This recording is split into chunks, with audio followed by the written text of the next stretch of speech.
Hello every one. നമ്മുടെ 15ാമത്തെ പാഠമാണ് പദാർത്ഥങ്ങളുടെ രസതന്ത്രം. സിമ്പിളായിട്ടുള്ളൊരു പാഠമാണ്, പെട്ടെന്ന് പഠിച്ചു തീർക്കാവുന്ന, പെട്ടെന്ന് സ്കോർ ചെയ്യാൻ പറ്റുന്ന കുറച്ച് കാര്യങ്ങളൊക്കെ ഉൾപ്പെട്ട ഒരു പാഠമാണ്. പിന്നെ അത് നമുക്ക് നോക്കിക്കഴിഞ്ഞാൽ നമ്മുടെ ചുറ്റുപാട് ഒരുപാട് കാണപ്പെടുന്ന ഒരുപാട് വസ്തുക്കളുടെ ഒരു ചിത്രം കൊടുത്തിട്ടുണ്ട്. ഉദാഹരണത്തിന് ബലൂൺ, ചെയർ, മരം കൊണ്ടുള്ള ചെയർ, അതുപോലെ നമ്മുടെ ഡോറ്, ഗ്ലാസ് ജാറ്, പിന്നെ ഒരു ബക്കറ്റ് കൊടുത്തിട്ടുണ്ട്. അതുപോലെ കുറേ സ്റ്റീലിൻ്റെ ഒക്കെ പാത്രങ്ങൾ, പിന്നെ ഒരു ചുറ്റികയുണ്ട്.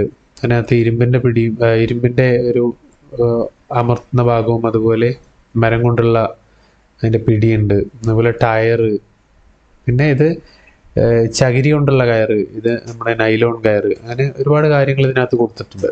ഇപ്പം നോക്കിക്കഴിഞ്ഞാൽ ഈ ചിത്രത്തിനകത്ത് തന്നെ പല വസ്തുക്കളും, ചിലത് നമ്മൾ പ്രകൃതിദത്തമായിട്ട് ഉണ്ടാക്കിയിട്ടുള്ളതാണ്, ചിലത് എന്താ പറയുക നമ്മൾ മനുഷ്യനായിട്ട് ഉണ്ടാക്കിയിട്ടുള്ളതാണ്. അപ്പോൾ പ്രകൃതിദത്തമായിട്ടുള്ള കാര്യങ്ങൾ ഇപ്പോൾ നോക്കിക്കഴിഞ്ഞാൽ ഈ ചെയർ ഇപ്പം എന്താണ്, ചൂരൽ കൊണ്ടുള്ളതാ അല്ലേ. അതുപോലെ ഈ ഡോറ് മരം കൊണ്ടുള്ളതാ, അതൊക്കെ പ്രകൃതിദത്തമായിട്ട് ഉണ്ടാക്കിയതാണ്. അതുപോലെ തന്നെ ഈ കയറ്, ഈ ചകിരി കൊണ്ടുള്ള കയറ്, ചകിരി നമുക്ക് പ്രകൃതിയിൽ നിന്ന് കിട്ടുന്നതാണ്. എന്നാൽ ബാക്കി ഇത് ഫൈബറാണ്, ഇത് പ്ലാസ്റ്റിക് ആണ്, ഇത് റബ്ബറാണ് അല്ലേ. അങ്ങനെ നോക്കിക്കഴിഞ്ഞാൽ ചില വസ്തുക്കളൊക്കെ എന്താണ്, മനുഷ്യനിർമ്മിതമാണ്. ഇത്തരത്തിൽ മനുഷ്യനിർമ്മിതവും അതുപോലെ പ്രകൃതിദത്തമായ കുറച്ച് കാര്യങ്ങളെക്കുറിച്ചൊക്കെയാണ് നമുക്ക് ഈ പാഠത്തിൽ പഠിക്കാനുള്ളത്. അതിനകത്ത് നമുക്ക് ആദ്യം പഠിക്കാനുള്ളൊരു സംഭവമാണ് ഗ്ലാസ്. അപ്പോൾ ഗ്ലാസ് മനുഷ്യൻ യാദൃശ്ചികമായിട്ട് കണ്ടെത്തിയ ഒരു എന്താ പറയുക കണ്ടെത്തലാണ് ഗ്ലാസ് എന്ന് പറയുന്നത്. ഗ്ലാസ് കൊണ്ടുള്ള ഒരുപാട് ഉപയോഗങ്ങളുണ്ട്. അപ്പോൾ നമുക്ക് നോക്കി കഴിഞ്ഞാൽ ചിത്രത്തിൽ തന്നെ ഇവിടെ ഗ്ലാസ് ജാറുണ്ട്. നമ്മൾ കഴിഞ്ഞ പാഠത്തിൽ പഠിച്ചു ഗോളീയ ദർപ്പണങ്ങൾ അല്ലേ. അതുപോലെ ഗോളീയ ലെൻസുകളുണ്ട് അല്ലേ. ഇവിടെ എന്താണ് നമ്മുടെ പിന്നെ കോൺവെക്സ് ലെൻസ്, കോൺകേവ് ലെൻസ്, അതുപോലെ ഗോളീയ ദർപ്പണങ്ങളെ കുറിച്ച് നമ്മൾ പഠിച്ചു. പിന്നെ ഇത് പ്രിസം ഇവിടെ കാണിച്ചിട്ടുണ്ട്. അതുപോലെ ജനൽ, പിന്നെ ഗ്ലാസ് ബീക്കറുകൾ, അതുപോലെ കാറിൻ്റെ വിൻഷീൽഡ്, അതുപോലെയുള്ള ഫ്രണ്ട് ഗ്ലാസ് ഒക്കെ നമുക്ക് എന്താണ് ഇതുകൊണ്ടുള്ള ഉപയോഗങ്ങളാണ്. അപ്പം ഗ്ലാസിൻ്റെ പ്രധാനപ്പെട്ട ഒരു അംശം എന്ന് പറയുന്നത് സിലിക്കയാണ്. അപ്പം നമുക്ക് പലതരത്തിലുള്ള ഗ്ലാസ്സുകളെ നമുക്കൊന്ന് പരിചയപ്പെട്ടു നോക്കാം. പലതരത്തിലുള്ള ഗ്ലാസ്സുകൾ എന്ന് പറയുമ്പം ഇപ്പോൾ ഈ ചിത്രത്തിനകത്ത് നോക്കിക്കഴിഞ്ഞാൽ നമുക്കെല്ലാം ഗ്ലാസ്സാണ്, പക്ഷേ ഇതിനൊക്കെ കുറച്ച് പ്രത്യേകതകളുണ്ട് അല്ലേ. എല്ലാ ഗ്ലാസ്സും എല്ലാത്തിനും പറ്റില്ല. അപ്പം നമുക്കിപ്പോൾ നമ്മുടെ ഫോണിൻ്റെ സ്ക്രീനിനൊക്കെ ഗൊറില്ല ഗ്ലാസ് ഉണ്ട്. അതുപോലെ നമ്മുടെ ഇപ്പം ഈ പാർട്ടിക്കൊക്കെ ചായ ഉണ്ടാക്കാൻ ഒരു ഗ്ലാസ് കൊണ്ടുള്ള വെസലുണ്ട്. അത് അടുപ്പത്ത് വെച്ച് ചൂടാക്കാറുണ്ട്. എന്ന് വെച്ച് നമ്മുടെ ഭരണി എടുത്തിട്ട് നമ്മൾ ചൂടാക്കാൻ നിന്നാലേ പൊട്ടിപ്പോവും. അപ്പോൾ രണ്ടും രണ്ട് തരത്തിലുള്ള ഗ്ലാസ്സുകളാണ്. അപ്പോൾ ഇവിടെ നോക്കിക്കഴിഞ്ഞാൽ ഇത് അത്തരത്തിൽ പെട്ടെന്ന് പൊട്ടുന്ന ഗ്ലാസ്സാണ്. ഇതിനൊരു പർപ്പസ് ഉണ്ട്, നമ്മളെന്താണ് എന്തെങ്കിലും സൂക്ഷിച്ചു വെക്കാൻ ഉപയോഗിക്കുന്നു. ഓക്കെ. അതുപോലെ ഇത് മൺകൂജയാണ്. ഇത് കണ്ണാടിക്കുള്ളതാണ്. ഇത് കളേർഡ് ആയിട്ടുള്ളതാണ്, നിറത്തിലുള്ള ഒരു ഗ്ലാസ്സാണിത്. അതുപോലെ ഇപ്പോൾ ഈ ബീക്കറുകൾ എടുത്തു കഴിഞ്ഞാൽ ഇതിനകത്ത് നമുക്ക് പല രാസപദാർത്ഥങ്ങൾ വെക്കാനുള്ളതാണ്. ഇത് ബോറോസിൽ എന്ന് പറഞ്ഞ ബോറോസിലിക്കേറ്റ് കൊണ്ടുണ്ടാക്കിയ പ്രത്യേകതരം ഗ്ലാസ്സുകളാണ്. അപ്പോൾ ഓരോ ഗ്ലാസ്സിനും ഓരോ പർപ്പസ് ഉണ്ട്. അപ്പോൾ അതെങ്ങനെ ഉണ്ടാക്കാമെന്നുള്ളതൊക്കെ നമുക്ക് നോക്കേണ്ടത്. അപ്പോൾ ഗ്ലാസ്സുകൾ നമ്മൾ നോക്കിക്കഴിഞ്ഞാൽ പലതരത്തിലുള്ള ഗ്ലാസ്സുകളുണ്ടെന്ന് ഞാൻ പറഞ്ഞു. ഇതിനകത്ത് ഒന്ന് സോഡ ലൈം ഗ്ലാസ് ആണ്, നമ്മൾ സാധാരണ ഉപയോഗിക്കുന്ന സോഫ്റ്റ് ഗ്ലാസ്. അത് നമുക്ക് കണ്ണാടിയായിട്ട് ഉപയോഗിക്കാം, ജനലിന് വേണ്ടിയിട്ട് ഉപയോഗിക്കാം, അതുപോലെ ബോട്ടിലുകളൊക്കെ നിർമ്മിക്കാൻ വേണ്ടി ഉപയോഗിക്കാം. അതിൻ്റെ പ്രധാന കണ്ടന്റ് എന്ന് പറയുന്നത് സിലിക്ക, അതുപോലെ സോഡിയം ഓക്സൈഡ്, കാൽസ്യം ഓക്സൈഡ് എന്നിവയാണ് അല്ലേ. ഇനി രണ്ടാമത് ബോറോസിലിക്കേറ്റ് ഗ്ലാസ് എന്ന് പറഞ്ഞാൽ നമ്മൾ ലാബിലുള്ള ഉപകരണങ്ങളൊക്കെ ഉണ്ടാക്കാൻ വേണ്ടുന്ന, ഇപ്പോൾ ടെസ്റ്റ് ട്യൂബ്, അതുപോലെ ബീക്കറുകൾ ഒക്കെ ഉണ്ടാക്കാൻ ഉപയോഗിക്കുന്നത് ഈ ബോറോസിലിക്കേറ്റ് കൊണ്ടുള്ളതാണ്. അതുപോലെ നമ്മൾ ഇപ്പോൾ നേരത്തെ പറഞ്ഞ ചായ ഉണ്ടാക്കാനൊക്കെ നമ്മൾ ഗ്ലാസിൻ്റെ യൂട്ടൻസിൽസ് ഉപയോഗിക്കാറുണ്ട്. അതൊക്കെ എന്താണ് ഈ പറഞ്ഞ ഗ്ലാസ്സുകളാണ്. അപ്പം അതിൻ്റെയും പ്രധാന കണ്ടന്റ് എന്ന് പറയുന്നത് ഒന്ന് സിലിക്കയാണ്, മറ്റൊന്ന് ഈ പറഞ്ഞ പോലെ സോഡിയം ഓക്സൈഡും അലുമിനിയം ഓക്സൈഡുമാണ്. ടെക്സ്റ്റിനകത്ത് ഇവിടെ ഫില്ല് ചെയ്യാം. ഓക്കെ. ഇനി നമ്മൾ ഫ്ലിൻ ഗ്ലാസ് എടുത്തു കഴിഞ്ഞാൽ, അല്ലെങ്കിൽ ഒപ്റ്റിക്കൽ ഗ്ലാസ് എടുത്തു കഴിഞ്ഞാൽ, നമ്മൾ എന്താ പറയുക കണ്ണട, ഓക്കെ, ഒപ്റ്റിക്കൽ ഉപയോഗങ്ങൾക്ക് വേണ്ടി ഉപയോഗിക്കുന്നതാണ് എന്ത് ഈ ഫ്ലിൻ ഗ്ലാസ്. ഇപ്പം ലെൻസ് ഒരു ഉദാഹരണമാണ്, പ്രിസം. അതുപോലെ നമ്മൾ കാഴ്ചക്കൊക്കെ വേണ്ടി ഉപയോഗിക്കുന്ന കണ്ണടകളൊക്കെ ഉണ്ടാക്കുന്ന ഇത്തരം ഗ്ലാസ്സുകളുണ്ടാണ്. അതിൻ്റെ പ്രധാന അംശം എന്ന് പറയുന്നത് ഒന്ന് സിലിക്ക തന്നെയാണ്, മറ്റൊന്ന് ലെഡ് ഓക്സൈഡാണ്, മറ്റൊന്ന് പൊട്ടാസ്യം ഓക്സൈഡാണ്. ഇതൊക്കെയാണ് ഇതിൻ്റെ പ്രധാന കണ്ടന്റുകൾ. അപ്പോൾ നോക്കിക്കഴിഞ്ഞാൽ പല ചേരുവകൾ ചേർത്തുകൊണ്ട് നമ്മൾ പലതരത്തിലുള്ള ഗ്ലാസ്സുകൾ ഉണ്ടാക്കുന്നു എന്നുള്ളതാണ്. ഇനി ഇപ്പം ഞാൻ നേരത്തെ പറഞ്ഞു നമുക്ക് കളേർഡ് ആയിട്ടുള്ള ഗ്ലാസ്സുകൾ ഉണ്ടാക്കാറുണ്ട്. നമ്മൾ ചിലപ്പോൾ നമ്മുടെ എന്താ പറയുക വെള്ളം കുടിക്കാനുള്ള ജ്യൂസ് കുടിക്കാനുള്ള ഗ്ലാസ്സുകളൊക്കെ ഇത്തരത്തിൽ ഉണ്ടാക്കാറുണ്ട്. അത് ഓരോ വസ്തുക്കൾ രാസവസ്തുക്കൾ ചേർക്കുന്നതുകൊണ്ട് കിട്ടുന്ന നിറമാണത്. ഉദാഹരണത്തിന് കാഡ്മിയം സൾഫൈഡ് ചേർത്ത് കഴിഞ്ഞാൽ നമുക്ക് മഞ്ഞ നിറം കിട്ടും. ഗോൾഡ് ക്ലോറൈഡ് ചേർത്ത് കഴിഞ്ഞാൽ റൂബി റെഡ് കളർ കിട്ടും, ഈ തരത്തിലുള്ളത്. അതുപോലെ ക്രോമിയം ഓക്സൈഡ് ചേർത്ത് കഴിഞ്ഞാൽ പച്ച നിറം കിട്ടും. കൊബാൾട്ട് ഓക്സൈഡ് ചേർത്ത് കഴിഞ്ഞാൽ നീല നിറം കിട്ടും. ഇത്തരത്തിൽ ഓരോ കളർ കിട്ടാൻ വേണ്ടിയിട്ട് നമ്മൾ ഓരോ രാസവസ്തുക്കൾ ചേർക്കുക ചെയ്യുന്നത്. ഈ പറഞ്ഞ സെയിം സിലിക്ക പോലുള്ള ഉപകരണങ്ങളുടെ കൂടെ ഇത്തരത്തിലുള്ള രാസവസ്തുക്കൾ, ഇപ്പോൾ ഇതിനകത്ത് തന്നെ നമ്മൾ രാസവസ്തുക്കൾ ചേർത്ത് കഴിഞ്ഞാൽ പലതരത്തിലുള്ള കളർ നമുക്ക് കിട്ടുന്നു. ഇനി നമുക്ക് പഠിക്കാനുള്ള ഒരു പ്രധാനപ്പെട്ട സംഭവമാണ് പോളിമറുകൾ. പോളി എന്ന് പറഞ്ഞാൽ ഞാൻ പലപ്പോഴും പറഞ്ഞു തന്നിട്ടുണ്ട്. പോളി എന്ന് പറഞ്ഞാൽ ഒരുപാട് എണ്ണം എന്നാണ് അർത്ഥം. പോളി എന്ന് പറഞ്ഞാൽ എന്താ പറയുക, ശരിക്കും പറഞ്ഞാൽ രണ്ടിൽ കൂടുതൽ അല്ലേ. ഇപ്പോൾ നമ്മൾ സാധാരണ പഠിക്കുമ്പോൾ മോണോ എന്ന് പറഞ്ഞാൽ ഒന്നാണ് അല്ലേ. അതുപോലെ ഡൈ എന്ന് പറഞ്ഞാൽ രണ്ടാണ്, ട്രൈ എന്ന് പറഞ്ഞാൽ മൂന്നാണ്. പക്ഷേ ഈ ഒന്നിൽ കൂടുതലുള്ളതിന് മൊത്തം ഇപ്പം 4, 5 അങ്ങനെയൊക്കെ ഉണ്ട്. അതിനൊന്നും പ്രത്യേക നമ്പറുകളില്ല. അപ്പോൾ ഒന്നിൽ കൂടുതലുള്ളതിന് മൊത്തത്തിൽ പൊതുവായിട്ട് പറയുന്നതാണ് പോളി എന്ന് പറയുന്നത്. ഒരുപാട് എന്നർത്ഥം വരും. അപ്പോൾ പോളിമറുകൾ എന്ന് പറഞ്ഞാൽ മോണോമറുകൾ, പലതരത്തിലുള്ള മോണോമറുകൾ കൂടിച്ചേർന്നുണ്ടാകുന്നതാണ് പോളിമറുകൾ. അപ്പോൾ ചെറു തന്മാത്രകൾ ഉന്നത മർദ്ദത്തിലും താപനിലയിലും സംയോജിച്ച് വലിയ തന്മാത്രകളായി മാറുന്ന പ്രവർത്തനത്തിനാണ് നമ്മൾ പോളിമറൈസേഷൻ എന്ന് പറയുക. ഇതിനുപയോഗിക്കുന്ന ചെറു തന്മാത്രകളെയാണ് നമ്മൾ മോണോമറുകൾ എന്ന് പറയുക. ഓക്കെ, ഇപ്പോൾ ഒരു ഉദാഹരണം പറഞ്ഞാൽ നമ്മൾ എന്താ പറയുക എത്തീൻ എന്ന് കേട്ടിട്ടുണ്ട് അല്ലേ. പോളി എത്തീൻ ശരിക്കും നമ്മൾ സാധാരണ വളരെ പോളിത്തീൻ എന്നാണ് അല്ലേ നമ്മൾ കേട്ടിട്ടുണ്ടാകും. പോളിത്തീൻ കവറുകൾ അല്ലേ. പോളിത്തീൻ എന്ന് പറയുന്നത് ഒരു തരം കവറുകൾ, നമ്മൾ സാധാരണ ഉപയോഗിക്കുന്ന കവറുകൾ എന്താണ് പോളിത്തീൻ കവറുകളാണ്. അപ്പോൾ അത് ഈ പറഞ്ഞ പോലെ ശരിക്കും എന്താണ് ഒരു മോണോമർ ചേർന്നുണ്ടാവുന്നതാണ് അല്ലേ. മോണോമർ എന്ന് പറഞ്ഞപ്പോൾ നമ്മൾ ഇങ്ങനെ എടുക്കാം. മോണോമർ എന്താന്ന് മനസ്സിലാക്കണേ സിമ്പിളായിട്ട് ഇങ്ങനെ. അപ്പോൾ ഒരു മാല അല്ലേ, പല കണ്ണികൾ ചേർന്നിട്ടാണ് ഒരു മാല ഉണ്ടാവുക അല്ലേ. ഇതിൽ ഒരു കണ്ണിയാണ് ശരിക്കും എന്ത് മോണോമർ എന്ന് പറയുന്നത് അല്ലേ. പല കണ്ണികൾ ചേർന്ന് മാല ഉണ്ടാകുന്നത്. ഇത് ഒരു കണ്ണിയാണ് മോണോമർ, ബാക്കിയെല്ലാം കൂടി ചേർന്നാൽ പോളിമർ എന്നാവും. അതാണെന്ത് ഈ പറഞ്ഞ പോളിമറുകൾ. അപ്പോൾ ഇതിനുപയോഗിക്കുന്ന ചെറു തന്മാത്രകൾ വിൽക്കുന്ന പേരാണെന്ത് മോണോമറുകൾ എന്നുള്ളത്. ഇങ്ങനെ രൂപപ്പെട്ട വലിയ തന്മാത്രകൾ നമ്മൾ പോളിമറുകൾ എന്നും പറയുന്നു. ഇതിനെക്കുറിച്ച് ഈ പറഞ്ഞ പോളിമറിനെ കുറിച്ച് പഠിക്കുന്ന ശാസ്ത്രശാഖ പറയുന്നവരാണ് പോളിമർ കെമിസ്ട്രി എന്ന് പറയുന്നത്. വ്യക്തമാണല്ലോ. ഇനി നമ്മൾ ആദ്യമായിട്ട് ഉണ്ടാക്കിയ കൃത്രിമ പോളിമർ എന്ന് പറയുന്നത് ബാക്ക്ലൈറ്റ് ആണ്. ഓക്കെ, ആധുനിക പോളിമർ രസതന്ത്രത്തിന് അടിത്തറ പാകിയ ഹെർമൻ ഷ്രോഡിഞ്ചർ എന്ന് പറഞ്ഞ ആളാണ് ഈ പോളിമർ കെമിസ്ട്രിയുടെ പിതാവ് എന്ന് പറയുന്നത്. ഇനി ഞാൻ നേരത്തെ പറഞ്ഞ പോലെ പോളിമർ ഇഷ്ടം പോലെ നമ്മൾ ഉപയോഗിക്കുന്നത്. ഉദാഹരണത്തിന് നമ്മളെ ഈ പറയുന്ന പി വി സി പൈപ്പുകളൊക്കെ നിങ്ങൾ കേട്ടിട്ടുണ്ടാവും. ഇത് ശരിക്കും എന്താണ് പോളി വിനൈൽ ക്ലോറൈഡാണ്. ഓക്കെ, ഇത് ഒരു തരം പോളിമറാണ്. അതുപോലെ നമ്മൾ നേരത്തെ പറഞ്ഞു പോളിത്തീൻ അല്ലേ. പോളി എത്തീൻ എന്ന് പറയുന്ന പോളിത്തീൻ എന്താണ് ഒരു പോളിമറാണ്. ഇനി നമ്മൾ നാച്ചുറലായിട്ട് പറയുമ്പോൾ നമ്മൾ റബ്ബറിൻ്റെ ഉൽപ്പന്നങ്ങൾ ഒരുപാട് ഉപയോഗിക്കാറുണ്ട്. റബ്ബർ പാല് അല്ലെ, റബ്ബർ ഷീറ്റ്, റബ്ബർ കൊണ്ടുള്ള വസ്തുക്കൾ. റബ്ബർ എന്ന് പറയുന്നത് എന്താണ് പ്രകൃതിദത്തമായൊരു പോളിമറാണ് അല്ലേ. അതുപോലെ നമ്മുടെ ചുറ്റും നോക്കിക്കഴിഞ്ഞാൽ ഒരുപാട് പോളിമറുകൾ നമുക്ക് കാണാൻ കഴിയും. ഓക്കെ, പിന്നെ അതുപോലെ നൈലോൺ, പോളിയസ്റ്റർ. നമ്മൾ സാധാരണ വസ്ത്രങ്ങൾ ഉപയോഗിക്കാൻ വേണ്ടിയിട്ട് പോളിസ്റ്റർ എന്ന് പറയാറില്ലേ. പോളിയസ്റ്റർ എന്ന് പറയുന്ന പോളിസ്റ്റർ അതിൽപ്പെട്ട ഒരു പോളിമറാണ്. അത്തരത്തിൽ ഒരുപാട് പോളിമർ നമ്മുടെ ചുറ്റുമുണ്ട് എന്നുള്ളതാണ്. ഓക്കെ, ഇനി അതിന് ഉദാഹരണങ്ങൾ കൂടുതലായിട്ട് കൊടുത്തിട്ടുണ്ട്. പോളിയെത്തിലീൻ, നിഷ്ക്രിയ സ്വഭാവമുള്ള ഒരു വസ്തുവാണ് പോളിയെത്തിലീൻ. പ്രയോജനങ്ങൾ ഭക്ഷണപാത്രങ്ങൾ, പാക്കേജിങ്ങിനൊക്കെ വേണ്ടി ഉപയോഗിക്കുന്നു. പോളി ടെട്രാ ഫ്ലൂറോ എത്തിലിൻ എന്ന് പറയുന്ന PTFE, താപപ്രതിരോധം, ഉയർന്ന താപനിലയിൽ ഉപയോഗിക്കേണ്ട പാചകപാത്രങ്ങൾ ഉപയോഗിക്കുന്നതാണെന്ത് ഈ പറഞ്ഞ PTFE എന്ന് പറയുന്നത്.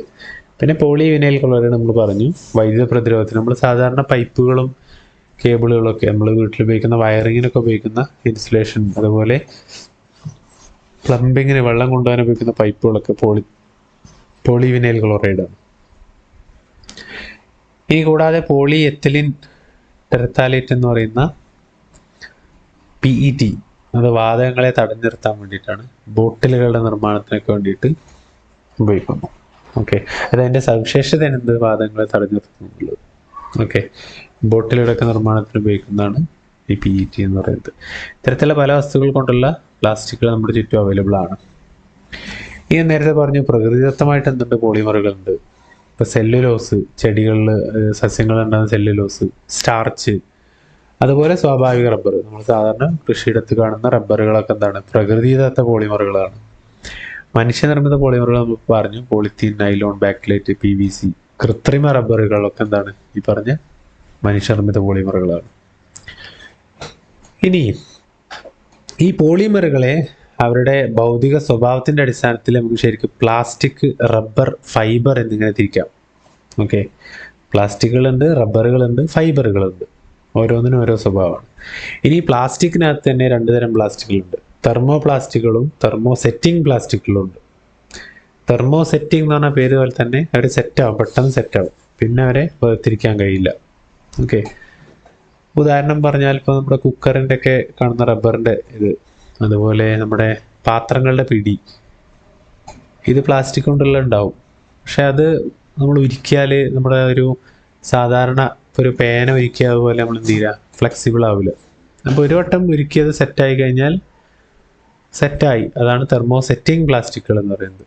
മറ്റ് തെർമോ പ്ലാസ്റ്റിക്കുകൾ. ഇനി ഇവരുള്ള വ്യത്യാസം, തെർമോ പ്ലാസ്റ്റിക്കുകളും തെർമോ സെറ്റിംഗ് പ്ലാസ്റ്റിക്കുകളും എന്താ പറയുക തമ്മിലുള്ള വ്യത്യാസമാണ് ഈ പറയുന്നത്. തെർമോ പ്ലാസ്റ്റിക്കുകളും അതുപോലെ തെർമോ പ്ലാസ്റ്റിക് ഉൽപ്പന്നങ്ങളും വീണ്ടും ചൂടാക്കി ഉരുക്കി പുതിയ രൂപത്തിലുള്ള പുതിയ ഉൽപ്പന്നങ്ങളാക്കി മാറ്റാൻ പറ്റും. എന്നാൽ തെർമോ സെറ്റിംഗ് വൺസ് അത് സെറ്റായി കഴിഞ്ഞാൽ പിന്നെ ഒന്നിനും പറ്റൂല. ഓക്കെ, അത് ചൂടാക്കി ഉരുക്കി വീണ്ടും പഴയ രൂപത്തിൽ ആക്കാനോ അല്ലെങ്കിൽ വേറെ രൂപത്തിലേക്ക് മാറ്റാനോ കഴിയില്ല, അല്ലേ? നേരത്തെ പറഞ്ഞു ഉദാഹരണങ്ങൾ. പോളിത്തീന്, പ്ലാസ്റ്റിക് കവറുകൾ സാധാരണ എന്താണ്? ഇതിന് പറ്റിയതാണ്, തെർമോ പ്ലാസ്റ്റിക്കാണ്. പക്ഷേ പ്രഷർ കുക്കറിൻ്റെ കൈപ്പിടി, അതുപോലെ നമ്മൾ ഓരോ പാത്രങ്ങളുടെ കൈപ്പിടി, അതുപോലെ നമ്മുടെ സ്റ്റവിന്, ഗ്യാസ് സ്റ്റവിൻ്റെ ഒക്കെ ആ നോബ് ഉണ്ടല്ലോ, അതൊക്കെ എന്താണ്? തെർമോ സെറ്റിംഗ് പ്ലാസ്റ്റിക്കുകളാണ്. ഇനി പ്ലാസ്റ്റിക്കിൻ്റെ ഓരോ വകഭേദങ്ങളാണ് ഇവിടെ കൊടുത്തിട്ടുള്ളത്. Okay, PET, polyethylene terephthalate. HDP എന്ന് പറഞ്ഞാൽ സാന്ദ്രത കൂടിയ പോളിയെത്തിലീനാണ്. PVC, polyvinyl chloride. LDP സാന്ദ്രത കുറഞ്ഞ പോളിയെത്തിലീനാണ്. ഇനി പോളി പ്രൊപ്പിലീൻ എന്ന് പറയുന്നത് ഈ 5ാമത് കാണിച്ചത്, പോളിസ്റ്ററീൻ, അതുപോലെ മറ്റുള്ളവ എഴുതിയൊക്കെയാണ്. അപ്പോൾ ഇതിനകത്ത് നിങ്ങൾക്ക് ഉപകാരപ്പെട്ടൊരു കാര്യം കൂടെ പറയാം. നമ്മൾ ഈ വാട്ടർ ബോട്ടിലൊക്കെ വാങ്ങിക്കുമല്ലോ, അപ്പോൾ അതിൻ്റെ ബാക്കിൽ ഇതുപോലൊരു എന്താ പറയുക, ഒരു ത്രികോണാകൃതി ഉണ്ടാവും. വാട്ടർ ബോട്ടിലിൻ്റെ ബാക്കിൽ നോക്കിക്കഴിഞ്ഞാൽ ഇങ്ങനെ ഒരു ത്രികോണാകൃതി ഉണ്ടാവും. അതിൻ്റെ ഉള്ളിൽ മിക്കവാറും നമ്മൾ കാണുന്നതായിരിക്കും നമ്പർ 1 ആയിരിക്കും. ഇത് ശരിക്കും ഒരു പ്രാവശ്യം ഉപയോഗിച്ചാൽ നമ്മൾ പിന്നെ ഉപയോഗിക്കരുത് എന്നാണ് ഇതിൻ്റെ രീതി. എന്നാൽ ഇതിനകത്ത് ഈ 5 ആണെങ്കിൽ, 5 ഏതാണ്? ഇതിൽ പോളിപ്രൊപ്പിലീനാണ്. ഇതാണെങ്കിൽ നമുക്ക് വീണ്ടും ഉപയോഗിക്കാം, പുനരുപയോഗത്തിന് പറ്റും എന്നുള്ളതാണ് ഇന്ന് മനസ്സിലാക്കേണ്ടത്. അപ്പോൾ ഇനി നിങ്ങൾ പ്ലാസ്റ്റിക് ബോട്ടിലുകൾ വാങ്ങിക്കുമ്പോൾ, വീട്ടിലേക്കോ നിങ്ങളുടെ ആവശ്യത്തിനോ വേണ്ടി വാങ്ങിക്കുമ്പോൾ, എന്ത് പ്ലാസ്റ്റിക് വസ്തുക്കളായാലും, അതായത് നമ്മൾ അതിൽ ഭക്ഷണ പദാർത്ഥങ്ങളോ അല്ലെങ്കിൽ പാനീയങ്ങളോ വെക്കാറുണ്ടെങ്കിൽ അത് നമ്മൾ എന്ത് ചെയ്യണം? ഈ 5 ഇട്ട മിനിമം 5 ഉള്ളത്, 7 കുഴപ്പമില്ല, 6 കുഴപ്പമില്ല, അത്തരത്തിലുള്ള ഈ ചിഹ്നങ്ങൾ നോക്കി വാങ്ങിക്കണം എന്നുള്ളതാണ്. ഈ 5 ഇട്ട് കഴിഞ്ഞാൽ തന്നെ ഇതിന് വില കൂടും. അപ്പം നമ്മുടെ ഈ സാധാരണ കിട്ടുന്ന ബോട്ടിലുകൾ അതൊക്കെ എന്താണ് നമ്പർ 1 പെടുന്ന, അതൊക്കെ ഒറ്റ പ്രാവശ്യം ഉപയോഗിച്ച് വലിച്ചെറിയുള്ളതാണ്. നമ്മൾ പക്ഷേ അത് പലപ്പോഴായിട്ട് ഉപയോഗിക്കാറുണ്ട്. അത് നല്ലതല്ല എന്നുള്ളതാണ്, അപ്പോൾ അത് ശ്രദ്ധിക്കുക. ഇനി റബ്ബറുകൾ പറഞ്ഞു. നമ്മൾ പ്ലാസ്റ്റിക് കഴിഞ്ഞാൽ നമ്മൾ തരംതിരിച്ചു എന്ന് പറഞ്ഞു. ഇതിനകത്ത് റബ്ബറുകൾ, പോളിമറുകളുടെ അവിടെ ഭൗതിക സ്വഭാവത്തിൻ്റെ അടിസ്ഥാനത്തിലാണ് ഫൈബർ, പ്ലാസ്റ്റിക്, റബ്ബർ ഇങ്ങനെ തരംതിരിച്ചത്. ഇതിനകത്ത് തന്നെ ഈ പോളിമറുകളിൽ ഇലാസ്തിക സ്വഭാവമുള്ള വസ്തുക്കളെയാണ് നമ്മൾ റബ്ബർ എന്ന് പറയുന്നത്. അതിനകത്ത് ഒരു ഉദാഹരണം നാച്ചുറൽ റബ്ബർ, നമ്മൾ സ്വാഭാവികമായിട്ട് തൊടിയിൽ നിന്നൊക്കെ വെട്ടിയെടുക്കുന്ന റബ്ബർ. ഈ റബ്ബർ പാലിൽ നിന്ന് ആണ് നമ്മൾ എന്ത് ചെയ്യുന്നത്? പ്രകൃതിദത്ത റബ്ബർ ഉണ്ടാക്കുന്നത്. ഇതിൻ്റെ ആവശ്യകത വർദ്ധിച്ചപ്പോൾ എന്ത് ചെയ്യുന്നുണ്ട്? കൃത്രിമമായിട്ട് അത് ഉണ്ടാക്കിയിട്ടുണ്ട്. ഓക്കെ, പിന്നെ ഈ കൃത്രിമ റബ്ബറുകൾക്ക് കുറച്ചുകൂടെ എന്താ പറയുക, സാധാരണ റബ്ബറിനെ അപേക്ഷിച്ച് കുറച്ച് തേയ്മാനം കുറവാണ്. അതുകൊണ്ട് ടയർ നിർമ്മാണത്തിന് ഈ കൃത്രിമ റബ്ബറുകൾ ഉപയോഗിക്കാറുണ്ട്. ഇനി നാരുകൾ, ഫൈബറുകളുടെ പ്രത്യേകത എന്താ വെച്ചാൽ ബലമുള്ളതും നീളമുള്ളതുമായ പോളിമറുകളാണ് നാരുകൾ അഥവാ ഫൈബറുകൾ എന്ന് പറയുന്നത്. വസ്ത്രനിർമ്മാണത്തിന് ഉപയോഗിക്കും, അതുപോലെ കയറ് ഉണ്ടാക്കാൻ ഉപയോഗിക്കും. വിരികൾ, വല ഒക്കെ നമ്മൾ സാധാരണ ഇപ്പം മീനിനെ പിടിക്കാനുള്ള വലയൊക്കെ ഉണ്ടല്ലോ, അതൊക്കെ എന്താണ് ഈ പറഞ്ഞ ഇത് വെച്ചിട്ടുണ്ടാക്കുന്നതാണ്. ഓക്കെ, ഫൈബറുകൾ. ഒന്ന്, പ്രകൃതിദത്ത നാരുകളുടെ ലഭ്യത കുറവ്, മറ്റ് ഗുണം കൊണ്ടുള്ള കുറേ മെച്ചങ്ങൾ, ഇതൊക്കെ വെച്ചിട്ടാണ് നമ്മൾ കൃത്രിമ നാരുകൾ ഉപയോഗിക്കുന്നത്. ഓക്കെ, അപ്പോൾ നൈലോൺ, ഇതിൽ നമ്മൾ ആദ്യമായിട്ട് നിർമ്മിച്ച കൃത്രിമ നാരാണ് നൈലോൺ എന്ന് പറയുന്നത്. നൈലോൺ നിങ്ങൾ കേട്ടിട്ടുണ്ടാവും, ഇഷ്ടം പോലെ ഉപയോഗിക്കുന്ന ഒരു സാധനമാണ് നൈലോൺ. നൈലോണിൻ്റെ കയറുകളൊക്കെ നല്ല ഈടാണ്. ഓക്കെ, അപ്പോൾ ഇനി എപ്പോഴാണ് ഒരു പോളിമർ നമ്മൾ ഫൈബർ എന്ന് പറയാം? ഒരു പോളിമർ അതിന് നമ്മൾ ഫൈബറായി പരിഗണിക്കണം എന്നുണ്ടെങ്കിൽ അതിൻ്റെ നീളം അതിൻ്റെ വ്യാസത്തെക്കാൾ 100 മടങ്ങെങ്കിലും കൂടുതലായിരിക്കണം. അപ്പം അത്രയും തിന്നായിരിക്കണം എന്നർത്ഥം, വലിച്ചു നീട്ടാൻ പറ്റും. അതാണ് ഫൈബറിൻ്റെ പ്രത്യേകത. ഇനി ഇതിൻ്റെ അടിസ്ഥാനത്തിൽ നമുക്ക് കുറച്ച് കാര്യങ്ങൾ ചെയ്തു തീർക്കാനുണ്ട്, നമ്മളിപ്പോൾ പഠിച്ചതിൻ്റെ അടിസ്ഥാനത്തിൽ. അതായത് ഈ പ്രകൃതിദത്ത നാരുകൾ, ഫൈബറുകൾ, നാരുകൾ എന്ന് പറഞ്ഞാൽ ഫൈബർ. ഓക്കെ, ഈ പ്രകൃതിദത്ത നാരുകൾ എന്ന് പറഞ്ഞാൽ അതിനകത്ത് ഈ പറഞ്ഞ പോലെ വായുസഞ്ചാരം കൂടുതലായിരിക്കും. മനുഷ്യനിർമ്മിത നാരുകളാണെന്ന് വെച്ചാൽ വായുസഞ്ചാരം കുറവായിരിക്കും. ജലം ആഗിരണം ചെയ്യാനുള്ള കഴിവ്, വെള്ളം വലിച്ചെടുക്കാനുള്ള കഴിവ് ഇതിനകത്ത് ഇതേപോലെ കൂടുതലായിരിക്കും. ഓക്കെ, പ്രകൃതി ദത്ത നാരുകളാണെന്ന് വെച്ചാൽ കൂടുതലായിരിക്കും, ഇത് കുറവായിരിക്കും. മനുഷ്യനിർമ്മിത നാരുകളാണെന്ന് വെച്ചാൽ കുറവായിരിക്കും. ഇനി ഈട് കിട്ടിയതാണ് സ്വാഭാവികമായിട്ടും മനുഷ്യനിർമ്മിത നാരുകൾക്കാണ് കൂടുതൽ കിട്ടുക, അല്ലേ? ഇതിന് ഈട് കൂടുതൽ കിട്ടും. എന്നാൽ പ്രകൃതിദത്ത നാരുകൾക്ക് ഈട് കുറവായിരിക്കും എന്ന് പറഞ്ഞാൽ ലൈഫ്, ഡ്യൂറബിലിറ്റി. ഇനി ഭാരം നോക്കിക്കഴിഞ്ഞാൽ ഭാരം പ്രകൃതിദത്ത നാരുകൾക്ക് കൂടുതലായിരിക്കും, അതേസമയം മനുഷ്യനിർമ്മിത നാരുകൾക്ക് വെച്ചാൽ കുറവായിരിക്കും, ഭാരം കുറവായിരിക്കും. ഇപ്പം ഇതൊക്കെ വെച്ച് താരതമ്യം ചെയ്യുമ്പോൾ നമുക്ക് ഏതാണ് നല്ലത്? മനുഷ്യനിർമ്മിത നാരുകൾ തന്നെയാണ് നല്ലത് എന്ന് പറയുന്നത്. കാരണം നമ്മളതിൽ നമുക്ക് അനുകൂലമായ സ്വഭാവങ്ങളെ, ഗുണങ്ങളെ നമ്മൾ മുൻഗണന കൊടുത്തുകൊണ്ടാണ് ഇത് ഉണ്ടാക്കുന്നത്. അതുകൊണ്ടാണ് ഇത് നല്ലതെന്ന് പറയുന്നത്. ഓക്കെ,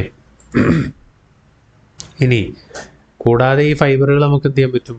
മണ്ണൊലിപ്പ് തടയാൻ, അതുപോലെ കൃഷിക്കുള്ള വസ്ത്ര നിർമ്മാണത്തിനൊക്കെ വേണ്ടിയിട്ട് ഉപയോഗിക്കാം, അല്ലേ? ഭൂവസ്ത്ര നിർമ്മാണം എന്ന് പറഞ്ഞാൽ നമ്മൾ ഈ പറഞ്ഞ മണ്ണൊലിപ്പ് തടയാൻ വേണ്ടിയിട്ട് ഒരു വല പോലെ അത് കെട്ടി വെക്കും. അപ്പം അതിനകത്ത് തടഞ്ഞിട്ട് മണ്ണൊലിപ്പും കാര്യങ്ങളൊക്കെ നിർത്താൻ പറ്റും. നൈലോൺ നാരുകളാണ് മീൻപിടുത്ത വല ഉണ്ടാക്കാൻ വേണ്ടി ഉപയോഗിക്കുന്നത്. ഓക്കെ, ഇതൊക്കെയാണ് ഈ പറഞ്ഞ നാരുകൾ കൊണ്ടുള്ള ഉപയോഗം എന്ന് പറയുന്നത്. ഇനി അപ്പോൾ ഇതിൻ്റെ അടിസ്ഥാനത്തിൽ നമ്മളിപ്പോൾ പഠിച്ച പോളിമറുകളുടെ കൂട്ടത്തിൽ നമുക്ക് നമ്മുടെ ഉപയോഗത്തിന് പറ്റുന്ന ഏതൊക്കെയെന്ന് നോക്കാം. ഇപ്പോൾ ബലമുള്ള നൂലുകൾ നിർമ്മിക്കാൻ അനുയോജ്യമായ പോളിമർ ഏതാ പോളിമർ? ഇപ്പോൾ പഠിച്ചു, നൈലോണാണ്, അല്ലേ? ഇനി വിവിധ രൂപത്തിൽ വാർത്തെടുക്കാൻ കഴിയുന്ന പോളിമർ ഏതാണ്? പ്ലാസ്റ്റിക് ആണ്. ഇലാസ്തിക സ്വഭാവമുള്ള ഏതാണ്? റബ്ബറാണ്, അല്ലേ? ഈ രീതിയിലാണ് നമ്മൾ പറഞ്ഞ പോളിമറുകളെ ഉപയോഗിക്കുന്നത്. അപ്പം അത്രയാണ് ആ ഒരു പാഠം എന്ന് പറഞ്ഞാൽ. എല്ലാം മനസ്സിലായെന്ന് വിചാരിക്കുന്നു. അടുത്ത പാഠമായിട്ട് വീണ്ടും കാണാം. Thank you.